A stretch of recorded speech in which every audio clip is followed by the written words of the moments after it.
Start. ನಮಸ್ಕಾರ ನನ್ನ ಪ್ರೀತಿಯ ಕನ್ನಡಿಗರೇ. ಇವತ್ತಿಂದ ನಾನು ಹೊಸ ಅಡಿಗೆ ಚಾನಲ್ನ ಸ್ಟಾರ್ಟ್ ಮಾಡ್ತಾ ಇದ್ದೀನಿ. ಅದಕ್ಕೆ ತಮ್ಮೆಲ್ಲರಿಗೂ ಸ್ವಾಗತ ಸುಸ್ವಾಗತ. ನನ್ನ ಈ ವಿಡಿಯೋನ ನೀವು ಸಬ್ಸ್ಕ್ರೈಬ್ ಆಗಿ ಲೈಕ್ ಮಾಡಿ ಹಾಗೂ ಪಕ್ಕದಲ್ಲೇ ಕಾಣುವಂಥ ಬೆಲ್ ಐಕಾನ್ನ ಒತ್ತಿ ನನ್ನ ಎಲ್ಲ ವಿಡಿಯೋಗಳು ಮೊದಲು ನಿಮಗೆ ಬರುತ್ತದೆ. ನನ್ನನ್ನು ಆಶೀರ್ವದಿಸಿ ಮುಂದುವರಿಸಿ. ನಾನು ಇವತ್ತು ಮಾಡುತ್ತಿರುವಂಥ ಪದಾರ್ಥ ಏನೆಂದರೆ ಹುಣಸೆ ಹಣ್ಣಿನ ಚಿತ್ರಾನ್ನ ಮಾಡಿ ಎಲ್ಲರೂ ಎಲ್ಲ ಥರ ಚಿತ್ರಾನ್ನ ಮಾಡ್ತಾರೆ. ನಿಂಬೆಹಣ್ಣು ಚಿತ್ರಾನ್ನ ಮಾಡ್ತಾರೆ, ಎಳ್ಳೆಕಾಯಿ ಚಿತ್ರಾನ್ನ ಮಾಡ್ತಾರೆ. ಇದು ನಮ್ಮ ಅಜ್ಜಿ ರೆಸಿಪಿ. ಇದು ಹಳೆ ಕಾಲದ ರೆಸಿಪಿ.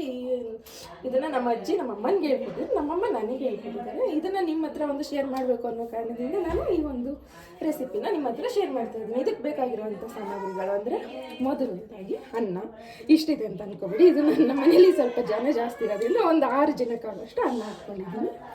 ಹಾಗೆ ಸಾಸಿವೆ, ಜೀರಿಗೆ, ಉದ್ದಿನಬೇಳೆ, ಕಡಲೆಬೇಳೆ, ಹಾಗೆ ಕಡಲೆ ಬೀಜ, ಹಾಗೆ ಒಗ್ಗರಣೆಗೆ ಈರುಳ್ಳಿ, ಬೆಳ್ಳುಳ್ಳಿ, ಕೊತ್ತಂಬರಿ ಸೊಪ್ಪು, ಕರಿಬೇವು ಸೊಪ್ಪು, ಒಣಮೆಣಸಿನ್ಕಾಯಿ, ಹಸಿಮೆಣಸಿನ್ಕಾಯಿ, ಹಾಗೆ ಒಂದು ನಿಂಬೆಹಣ್ಣಿನ ಗಾತ್ರದ ಹುಣಸೆ ಹಣ್ಣನ್ನು ನೆನೆಸಿ ಅದನ್ನು ಕಿವುಚಿ ಗಟ್ಟಿ ರಸನ ತೆಗೆದಿಟ್ಕೊಂಡಿದ್ದೀನಿ. ಹಾಗೆ ಖಾರದ ಪುಡಿ, ಇದು ಮನೇಲೇ ಮಾಡಿರುವಂಥ ಸಾಂಬಾರು ಪುಡಿ. ನಾವು ಸಾಂಬಾರ್ಗೆ ಏನು ಮಾಡ್ಕೊಂಡಿರ್ತೀವಿ ಅದು ಸಾಂಬಾರು ಪುಡಿ. ಅರಿಶಿನ ಪುಡಿ, ಹಾಗೆ ಕಾಯಿ ತುರಿ, ಎಣ್ಣೆ ಸ್ವಲ್ಪ, ಜೊತೆಗೆ ಖಾರಕ್ಕೆ ಇರಲಿ ಅಂತ ಅಚ್ಚ ಖಾರದ ಪುಡಿನ ತೊಗೊಂಡಿದ್ದೀನಿ. ಹಾಗೆ ರುಚಿಗೆ ತಕ್ಕಷ್ಟು ಉಪ್ಪು. ಇಷ್ಟು ಇದಕ್ಕೆ ಬೇಕಾಗಿರುವಂಥ ಸಾಮಗ್ರಿಗಳು. ಮಾಡುವ ವಿಧಾನವನ್ನು ನೋಡೋಣ. ಮೊದಲು ಅನ್ನನ ಪುಡಿಯಾಗಿ ಮಾಡಿ ಇಟ್ಕೊಂಡಿದ್ದೀನಿ. ಇದಕ್ಕೆ ಈ ಹುಣಸೆ ಗೊಜ್ಜು ಹಿಂಗೆ ಮಾಡ್ಕೊಂಡಿದ್ದೀನಿ. ಹುಣಸೆ ಗೊಜ್ಜನ್ನ ಸೇರಿಸ್ಕೊಬಿಡೋಣ. ಪೂರ್ತಿ ಹಾಕ್ಕೊಳ್ಳಿ. ಸಾಕಾಗಿಲ್ಲ ಅಂದರೆ ಮಾಡ್ಕೊಳ್ಳೋಣ. ಇಷ್ಟಕ್ಕೆ ಇಷ್ಟು ಸಾಕು. ಹಾಗೆ ಸ್ವಲ್ಪ ಅರಿಶಿನ ಪುಡಿ, ಒಗ್ಗರಣೆಗೆ ಸ್ವಲ್ಪ ಹಾಕೋಣ. ಖಾರ ಪುಡಿ, ಖಾರಕ್ಕೆ ನೋಡಿಕೊಂಡು ಎಷ್ಟು ಬೇಕೋ ಅಷ್ಟು ಹಾಕ್ಕೊಳ್ಳಿ. ಇದು ಸಾಂಬಾರು ಪುಡಿ. ಹಾಗೆ ಉಪ್ಪು ಬೇಕಂದರೆ ಸೇರಿಸ್ಕೊಳ್ಳೋಣ. ಹಾಗೆ ಸ್ವಲ್ಪ ಹಸಿಮೆಣಸಿನ ಪುಡಿ, ಚಿಲ್ಲಿ ಪೌಡರ್ ಹಾಕಿ ಕೈಯಲ್ಲೇ ಒಂದ್ಸರಿ ಮಿಕ್ಸ್ ಮಾಡ್ಕೊಳ್ಳೋಣ. ನೋಡ್ತಾರೆ ಅಲ್ವಾ ನಮ್ಮ ಜನ. ಹಾಂ, ಇದನ್ನು ಮಿಕ್ಸ್ ಮಾಡಾಗಿದೆ. ನಂತರ ಇದಕ್ಕೆ ಒಗ್ಗರಣೆನ ಕೊಟ್ಕೋಬೇಕು. ಇವಾಗ ಒಗ್ಗರಣೆ ಮಾಡ್ಕೊಳ್ಳೋಣ. ಒಗ್ಗರಣೆಗೆ ಮೊದಲಿಗೆ ಗ್ಯಾಸ್ ಹಚ್ಕೊಳ್ಳೋಣ. ಅದೇನೋ 10 ದಿವಸ ಬೇಕು.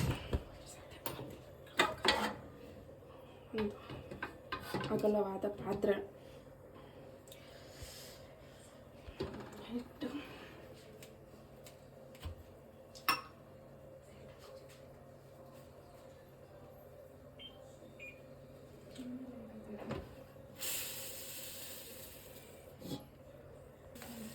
ಇದಕ್ಕೆ 2-3 ಟೇಬಲ್ ಸ್ಪೂನ್, 2ರಿಂದ 3 ಟೇಬಲ್ ಸ್ಪೂನ್ ಆಗೋಷ್ಟು ಎಣ್ಣೆ ಹಾಕೊಳ್ಳೋಣ.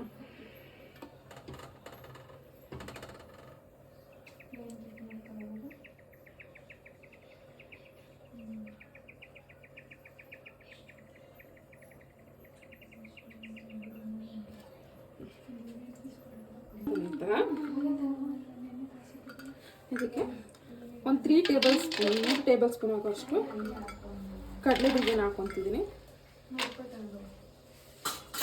ಕಡಲೆ ಬೀಜನ ಗರಿಯಾಗಿ ಹುರ್ಕೊಂಡು ತೆಗೆದಿಟ್ಕೊಳ್ಳೋಣ. ಯಾಕಂದರೆ ಕಡಲೆಬೇಳೆ ಜೊತೆ ಕಡಲೆ ಬೀಜನ ಹಾಕಿದ್ರೆ ಕಡಲೆಬೇಳೆ ಎಲ್ಲ ಸಿಡೋಗಿರುತ್ತೆ, ಕಡಲೆ ಬೀಜ ಗರಿ ಆಗಿರೋಲ್ಲ. ಹಾಗಾಗಿ ಮೊದಲೇ ಕಡಲೆ ಬೀಜನ ಹುರಿದು ಒಂದು ಬೌಲಲ್ಲಿ ಎತ್ತಿಟ್ಕೊಳ್ಳೋಣ.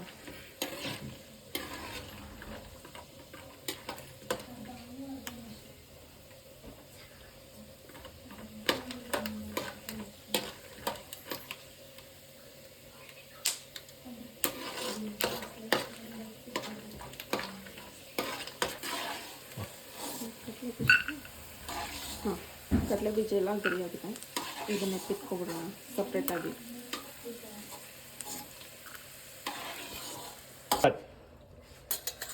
ಇವಾಗ ಒಗ್ಗರಣೆಗೆ ಒಂದು ಅರ್ಧ ಸ್ಪೂನ್ ಜೀರಿಗೆ, ಒಂದು ಸ್ಪೂನ್ ಸಾಸಿವೆ, ಒಂದು ಸ್ಪೂನ್ ಉದ್ದಿನಬೇಳೆ, 1-2 ಸ್ಪೂನಷ್ಟು ಕಡಲೆಬೇಳೆ ಹಾಕ್ಕೊತಿದ್ದೀನಿ. ಇಷ್ಟನ್ನು ಹಾಕ್ಕೊಂಡು ಉದ್ದಿನಬೇಳೆ ಕಡಲೆಬೇಳೆ ಒಂಚೂರು ಕಲರ್ ಚೇಂಜ್ ಆಗುತ್ತೆ ಅಂತ ಫ್ರೈ ಮಾಡ್ಕೊಳ್ಳೋಣ. ಫ್ರೈ ಆಗ್ತಿದೆ ನನಗೆ. 1-2 ಒಣಮೆಣಸು ಈ ಥರ ಮಧ್ಯಕ್ಕೆ ಸೀಳಿ ಹಾಕ್ಕೊಬೇಕು.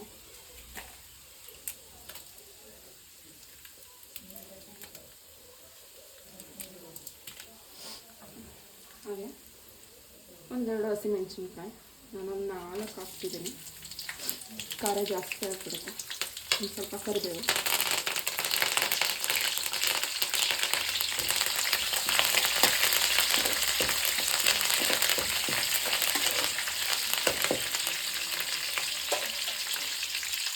ಇದೆಲ್ಲ ಚಟಪಟ ಅಂತ ಸಿಡಿದ ನಂತರ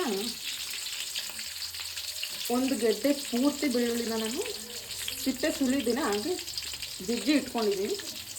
ಫುಲ್ಲು 1 ಗೆಡ್ಡೆ ಬೆಳ್ಳುಳ್ಳಿನ ಹಾಕ್ಕೊತಿದ್ದೀನಿ. ಬೆಳ್ಳುಳ್ಳಿ ಸ್ವಲ್ಪ ಫ್ರೈ ಆಗಬೇಕು.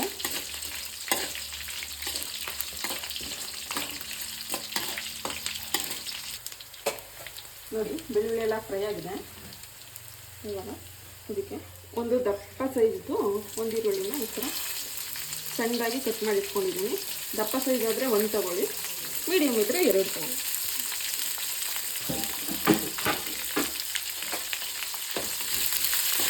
ಇದು ಲೈಟಾಗಿ ಈರುಳ್ಳಿ ಕಲರ್ ಚೇಂಜ್ ಆಗೋ ತನಕ ಫ್ರೈ ಮಾಡ್ಕೋಬೇಕು. ಒಗ್ಗರಣೆಗೆ ಆವಾಗಲೇ ನಾನು ಅನ್ನಕ್ಕೂ ಸ್ವಲ್ಪ ಅರಿಶಿನ ಪುಡಿ ಹಾಕ್ಕೊಂಡಿದ್ದೆ. ಒಗ್ಗರಣೆಗೆ ಒಂದು ಸ್ವಲ್ಪ ಅರಿಶಿನ, ಹಾಗೆ ಸ್ವಲ್ಪ ಉಪ್ಪು ಹಾಕ್ಕೊತೀನಿ.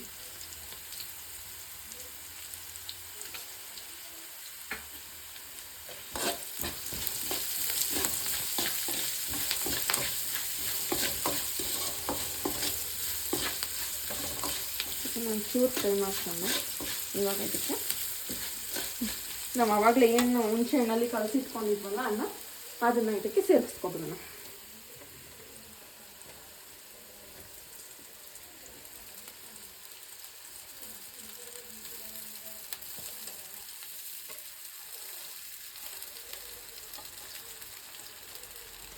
ನಾನಿಲ್ಲಿ ಒಂದು 5-6 ಜನಕ್ಕೆ ಆಗೋಷ್ಟು ಕ್ವಾಂಟಿಟಿಲಿ ಮಾಡಿದ್ದೀನಿ.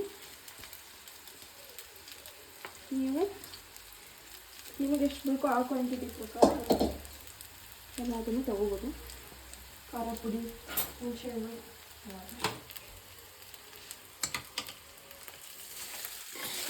ಚೆನ್ನಾಗಿ ಒಂಚೂರು ಮಿಕ್ಸ್ ಮಾಡ್ಕೊಳ್ಳೋಣ.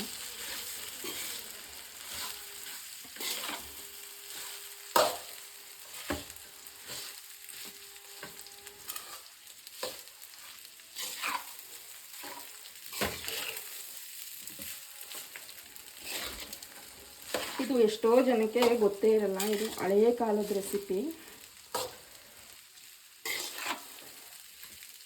ತುಂಬ ಹಿಂದೆ ಮಾಡ್ತಾ ಇದ್ದಂಥ ರೆಸಿಪಿ. ಅವಾಗೆಲ್ಲ ನಿಂಬೆಹಣ್ಣು ಚಿತ್ರಾನ್ನ, ಎಳ್ಳೆಕಾಯಿ ಚಿತ್ರಾನ್ನ ಎಲ್ಲ ಕಡಿಮೆನೇ. ಹುಣಸೆಹಣ್ಣು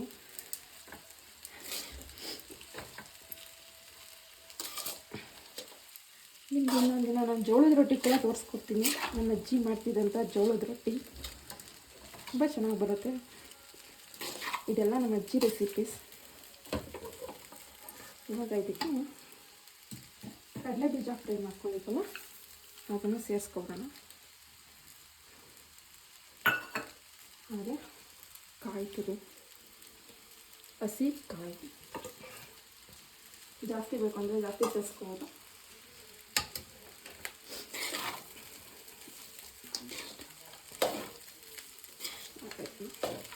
ಚೆನ್ನಾಗಿ ಮಿಕ್ಸ್ ಮಾಡ್ತೀನಿ.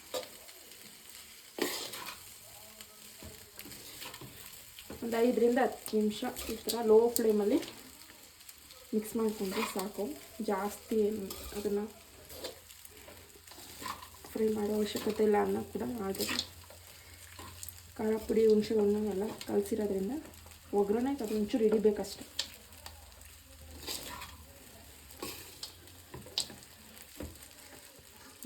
ಲಾಸ್ಟಲ್ಲಿ ಕೊತ್ತಂಬರಿ ಸೊಪ್ಪನ್ನ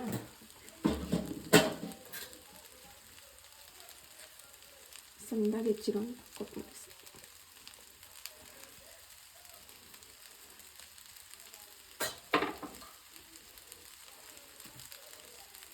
ಹಾಕಿ ಮಿಕ್ಸ್ ಮಾಡಿದ್ರೆ ಹುಣಸೆಹಣ್ಣು ಚಿತ್ರಾನ್ನ ರೆಡಿ. ನೀವು ಮಾಡ್ಕೊಳ್ಳಿ, ಒಂದು ಸರಿ ಮಾಡ್ಕೊತೀನಿ, ಪದೇ ಪದೇ ಮಾಡ್ಕೊಂಡು ತಿಂತೀರ, ಅಷ್ಟು ರುಚಿಯಾಗಿರುತ್ತೆ. ಮನೇಲಿ ಒಂದು ಸರಿ ಟ್ರೈ ಮಾಡಿ ಎಲ್ಲರೂ. Thank you. ಹುಣಸೆಹಣ್ಣು ಚಿತ್ರಾನ್ನ ರೆಡಿ ಆಯಿತು.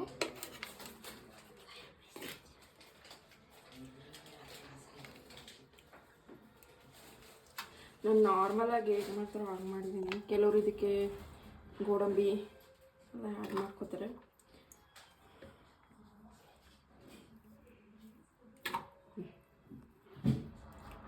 ನೋಡಿ, ಹುಣಸೆಹಣ್ಣು ಚಿತ್ರಾನ್ನ ರೆಡಿಯಾಗಿದೆ. ಒಂದು ಸರಿ ಮಾಡ್ಕೊಂಡು ಟ್ರೈ ಮಾಡಿ.